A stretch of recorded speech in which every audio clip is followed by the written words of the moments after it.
qofku ayada shakhsiyaantiisu meesha u tagay intii tagtay markii hore waa tegey waa ka tegey axmednimo waa tegey aniga waa tegey waa ka soo tegey asagoo ka tegayaa midda labaad waxaan kuu sheegayaa arrinta badda iyo laamkiisa iyo waxaas waa ka horreysay dowladdani dowladdii xasan sheekh bay ahayd maxkamad baa la isteeyey maxkamaddaa wixii ka soo baxa cid walba inay ku qalaqday weeye midda labaad waxaan kuu sheegayaa kenya annaga waa noo dalkayga labaad in dhibaata la dhex matalo ma rabno anigaan kula hadlaayo hanti baan kuleeyahay waa deganahay 7 milyan oo soomaaliya ha degan ganacsi bay kuleeyihiin tacliim bay ka bartaan boqolkiiaan bay u joogaan waa soo maraan waa sii maraan annaga in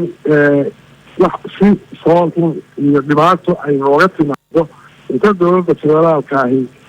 ay la dirirto ma rabno haddii kale wax lagula dirira iyo balanta ha qadeeyeen ma ogin waxa lagu dhahay lama arko annaga taas iyagii dowladda federaalka ka dhaxaysaa wixii ay isla rugmanayaan ayaga u taallaa annaga nalamana ogeysiin dowladda federaalka nooma soo bandhigin kama warqabno inaan jirna iyo inaanaan jirin dan kama laha ayaday u taal wixii ay la dirirayaan waxay leeshiyeen laakiin annaga dan baa nooga xiran beesha caalamka oo dhan baa naga joogto hanti baan ku leenahay waa ku noolahay waa tagnaa oo meesha keliya oo aan tagno kasoo laabano meel kale noo furo ma jirto haddii ayadii nala ka xiro dhibaata noogu haddii dadka soomaaliyeed oo degan dhibaata ku timaado dhibaato weeyo